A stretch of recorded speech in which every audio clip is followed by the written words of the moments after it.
Okay, so Mark here from Rock and Load. This evening I'm joined by the one, the only Mr. Kenny Wayne Shepherd. Kenny is celebrating his 25th anniversary of Trouble Is, his sophomore album, and arrives in the UK on the 18th of April, kicking off a six-run date of UK tour at Parr, Warrington. So make sure you check out kennywayneshepherd.net or thegigcartel.com for availability of tickets. Kenny, how are you doing, sir? I'm doing good. Thank you. How are you? I'm great, man. Absolute pleasure talking to you. So where at this very moment are you? We're in New Jersey here in the States. So we are, we embarked upon the second part of the Trouble Is 25th anniversary tour here in the US. And we started this back in January. And I mean, literally almost every show has been sold out on one heck of a run here, and having a great time doing it. Certainly looking forward to bringing the show over to our friends and our fans in the UK and the rest of Europe. Yeah, I'm sure you are. I'm sure you are. So tell me, like, is it strange for you to have such an anniversary, 25-year anniversary of your sophomore album? Can you sort of believe it yourself? Well, in some respects, yes. I mean, all I have to do is look to my wonderful wife and our beautiful 6 children to be able to see the evidence that time has certainly passed. But at the same time, you know how it is. As we all get older, time goes so much faster. It seems that it all has happened so quickly. Yeah. But I'm so grateful, man. I mean, to be celebrating 25 years of playing, music and this monumental record for us. And I think this record was also pretty monumental for this genre as well. I mean, celebrating 25 years of doing anything is worth celebrating. But, this is a very special album. It's a very special event for us and the fans as well, because, they're the ones that helped us get here. Yeah, very much so, very much so. And obviously, Kenny, you were very young when you recorded this album. Like, this was your sophomore, so you're even younger when you dropped your Ledbetter Heights. So it must have been a whirlwind of a time for you as a musician, finding your feet, doing all this at such a young age. Yeah, it was a pretty interesting experience. I mean, I signed my record deal at 16 and made my first album, Ledbetter Heights, at 17, and then it released just after I turned 18 years old. And, I started touring in the US to support that record. And the next, I came over to the UK and to Europe for the first time, opening up for the Eagles, playing for 80,000 people a night.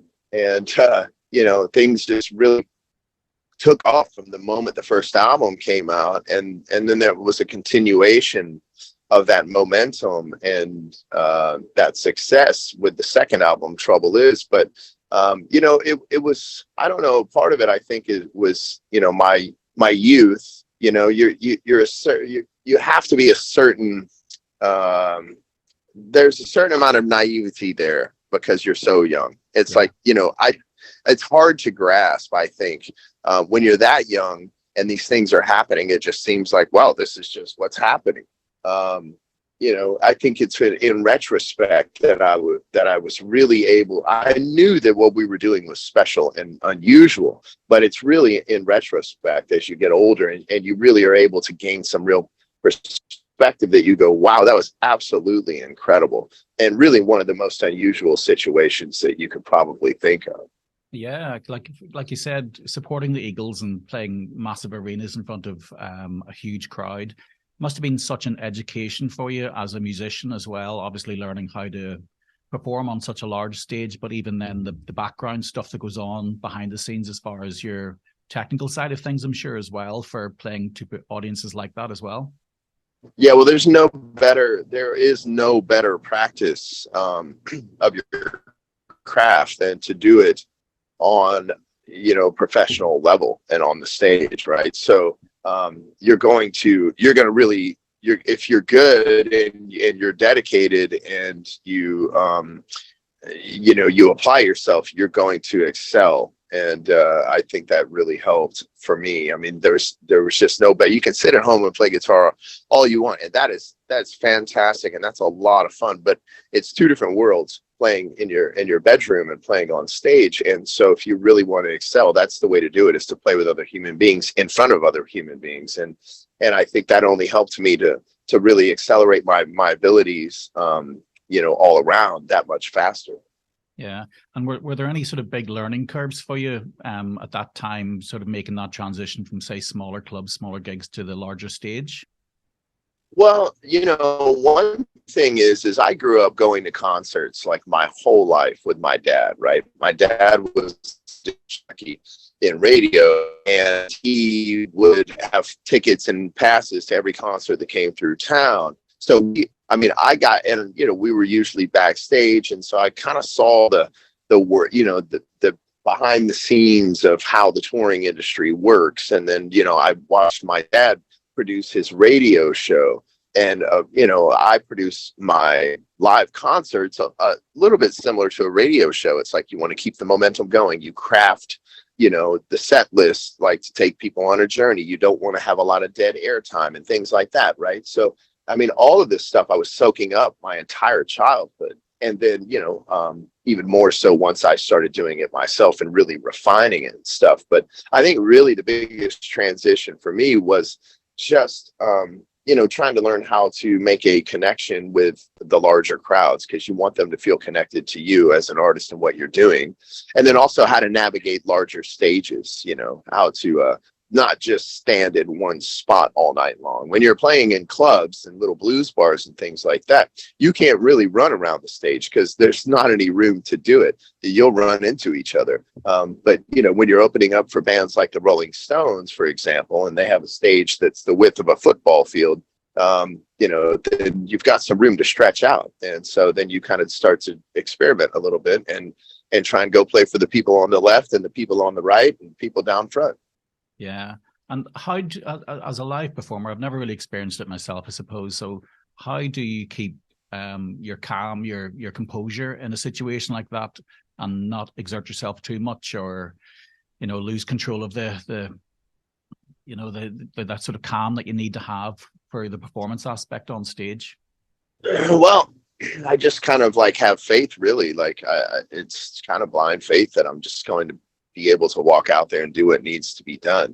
And I never really got too much stage fright, thankfully. You get some nerves here and there. You might get a little anxious, I guess.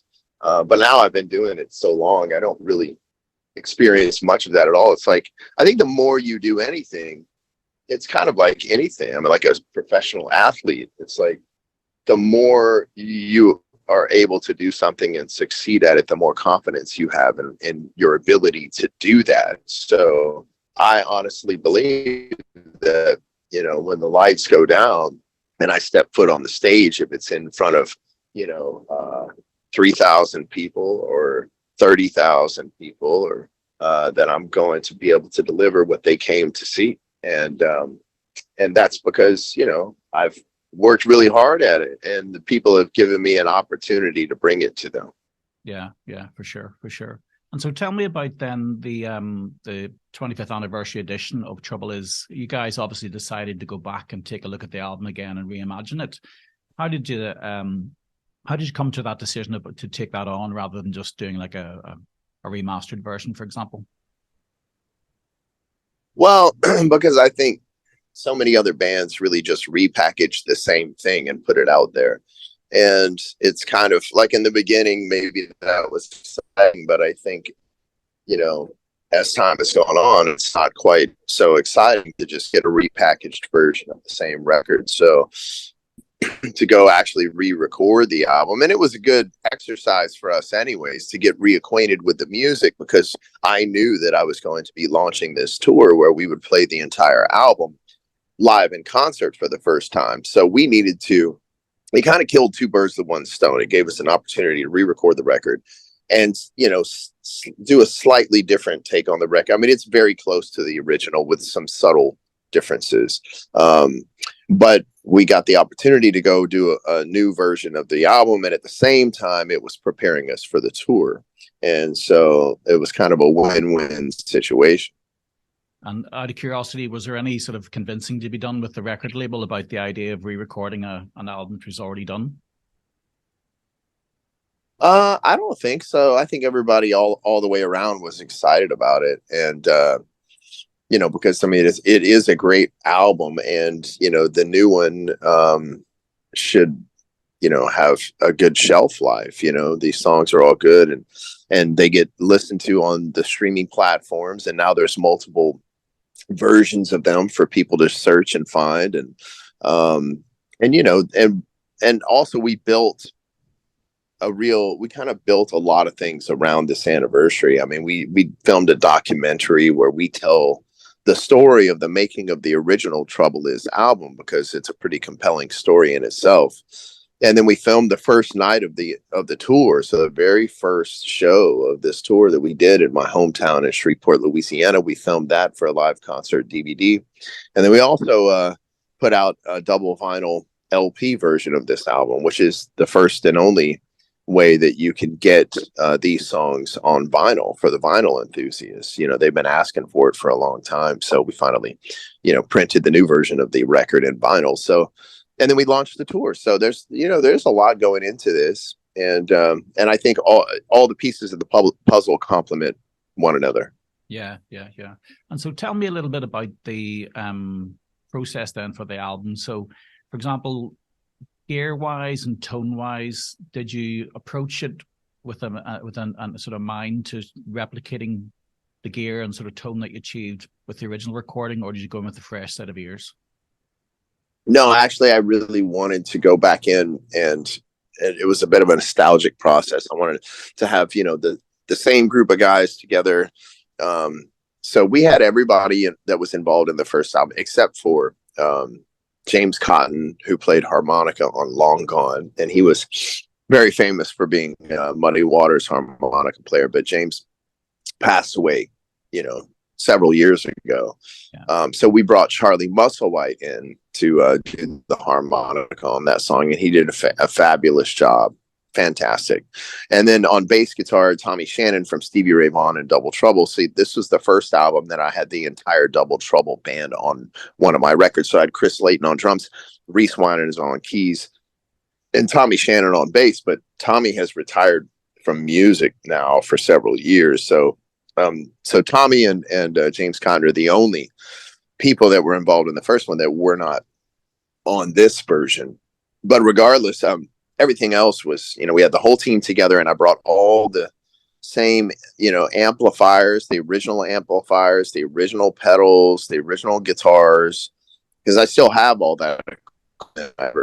I've never gotten rid of any of my stuff. So a couple of these amps hadn't been turned on for 20 years. So I was curious if they would even still work, but brought them into the studio, mic'd them up, plugged them in, grabbed the guitar, played a couple of notes, and there was that sound. And it was pretty cool. It was a pretty cool moment. Yeah, and you touched on it there. Obviously, working with Stevie Ray Vaughan's band, that must have been something really, really special for you as a young kid who was a great admirer and fan of Stevie Ray Vaughan yourself.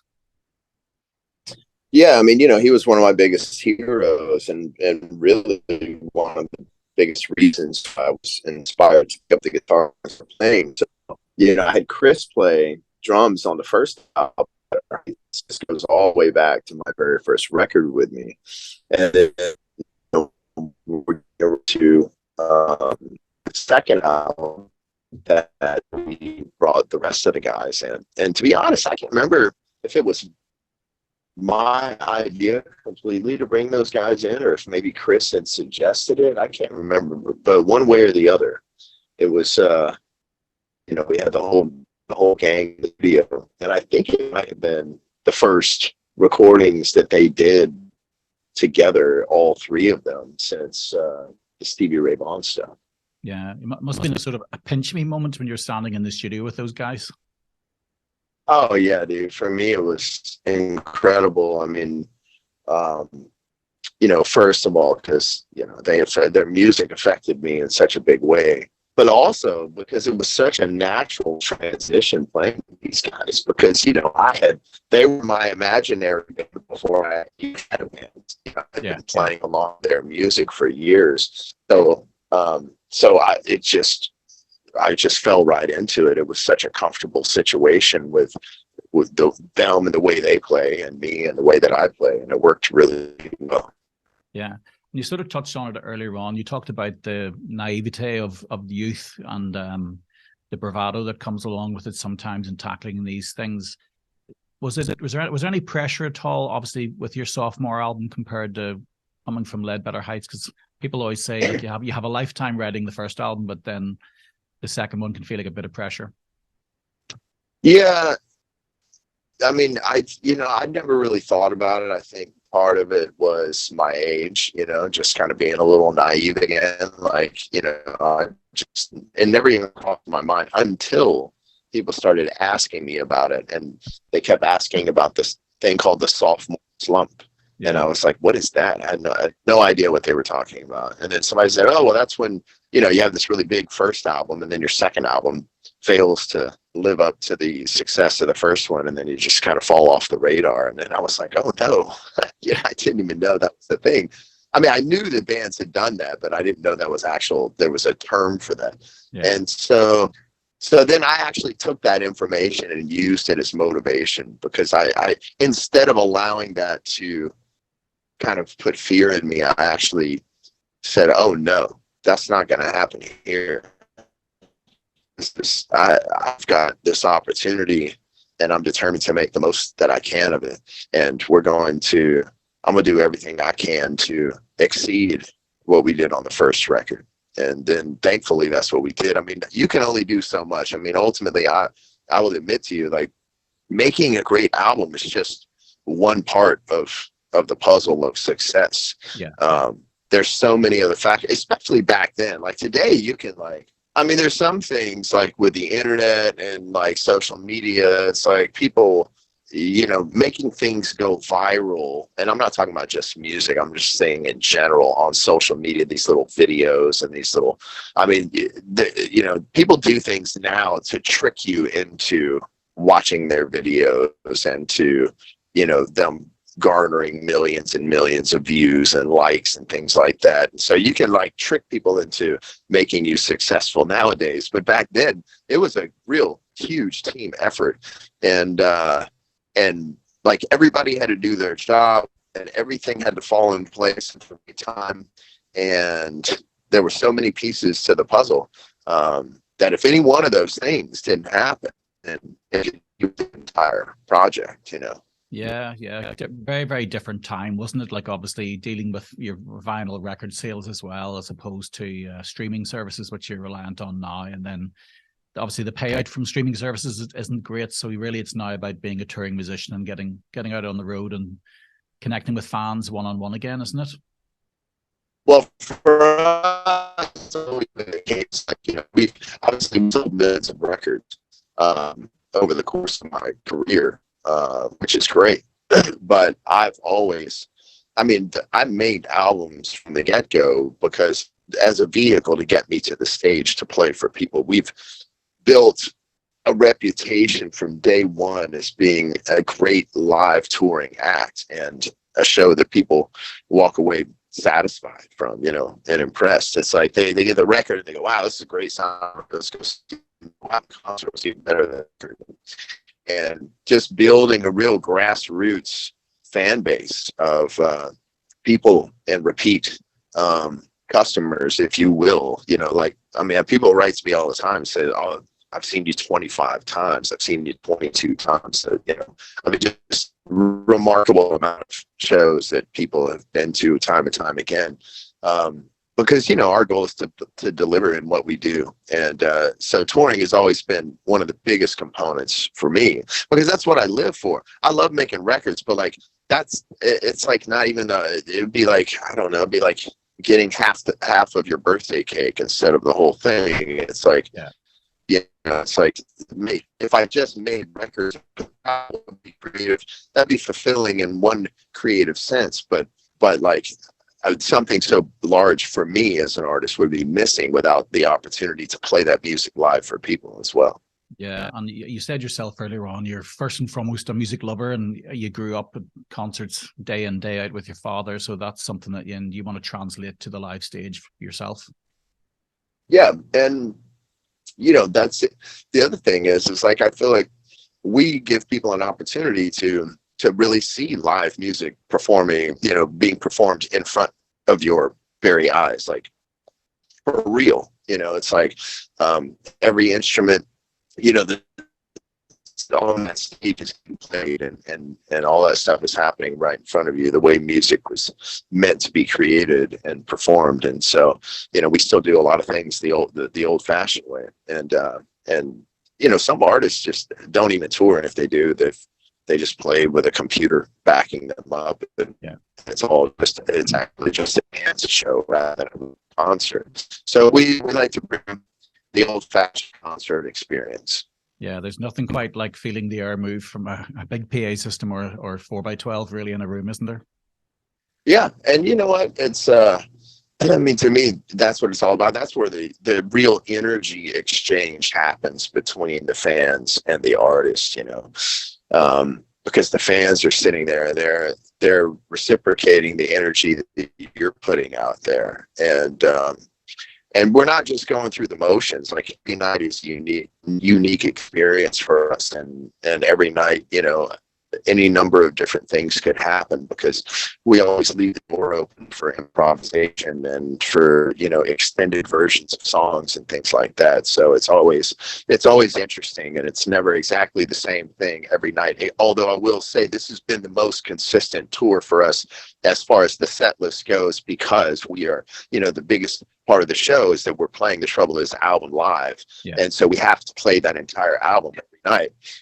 So in that sense, it's really a consistent show, but we take our opportunities to stretch out on certain songs, and that gives us an opportunity to jam out and do some different things each night. And then, we play the whole record, and then we go off the stage for an encore, and then we come back for the encore break.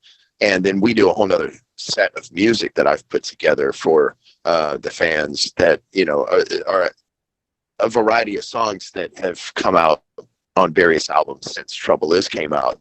Yeah. So they get to hear some of the music as well.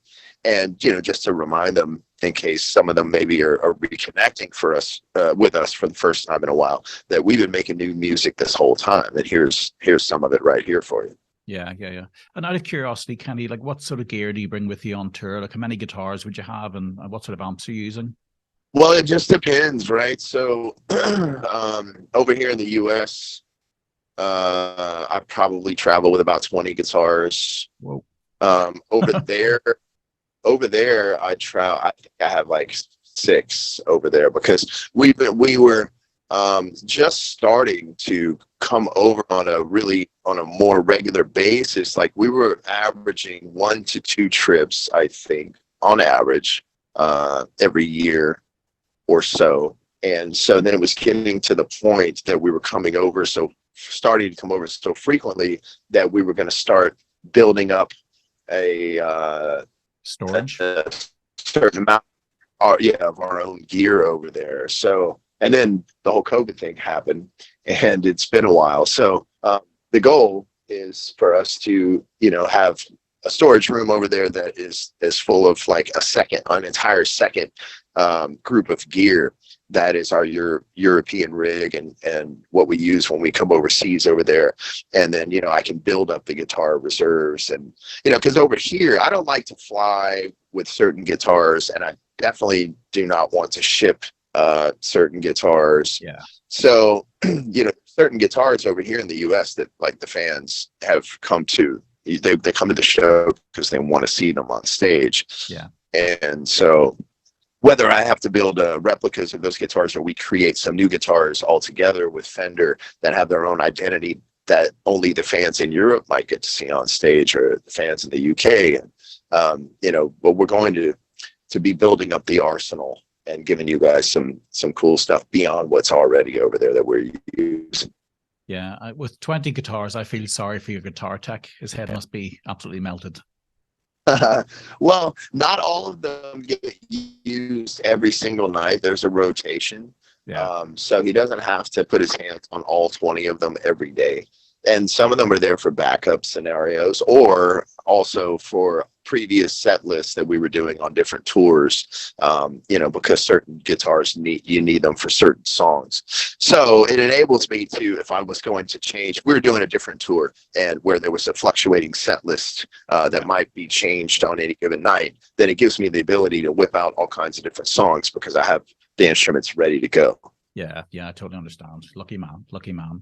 But look, I won't keep you too much longer, Kenny, because I know obviously you're busy anyway. Obviously you're hitting the UK. Out of curiosity, do you notice a difference in the fan base at all? Do the fans react any differently within Europe from the US fans? You know, I don't really sit around and try and draw some, distinctions between the fans. I mean, in general, I will say no matter where we play, we generally tend to get a similar reaction, which is very warm and appreciative reception from the fans across the board. I mean, some of them may be a little more rowdy, some of them may be a little more reserved, but across the board, we get a pretty consistent reaction from our fans, and we feel very appreciated by them, and feel like the reaction we get from them is validating what we're doing, and that they are digging the concerts that we're putting on for them. I mean, obviously, there are some more drastic differences in certain countries. Like the first time we went to Japan was really different, because they will clap like you finish a song, and they will applaud for it feels like maybe 3 seconds, and then all of a sudden they all stop clapping at the same time, and then it's just dead silence. Yeah. And so that was a little like, whoa, what just happened? And then they did it after every song, and you go, okay, well, this is what they do. This is their culture, I guess. That's different. And is this your first run in Europe post-COVID? Yes, it is. We had a number of different runs of dates that were booked, and then ended up being postponed, and then eventually canceled, and there's just an incredibly complicated situation. So I'm so glad to see that it seems that one way or the other we've made it to the other side and back to some sense of normalcy, because we were like, the last time we were there was November 2019, and we were like, dude, all the shows were like selling out. You could feel this, because we've been building the career over there recently again, because in the early days of my career, I came over there a couple of times, and then we didn't come back for many years, and then I made a real concerted, concentrated effort to come back, because I was getting all these messages. I didn't realize that we had as many fans over there as we did, and they were like, please come back. So we started coming back. We were building this thing from the ground up, even it was like 25 years into my career, or 20 years into my career. And I'm like, okay, I can, I don't have a problem doing this. I can build something all over again. And so we kind of started in smaller venues, just like back in the day. And then we were, moving to the larger venues and selling this place out, moving on to the next venue, and watching the fan base start to surge. And we had built up all of this momentum by November 2019, and you could feel it was palpable. It felt like we were just about to break things wide open over there.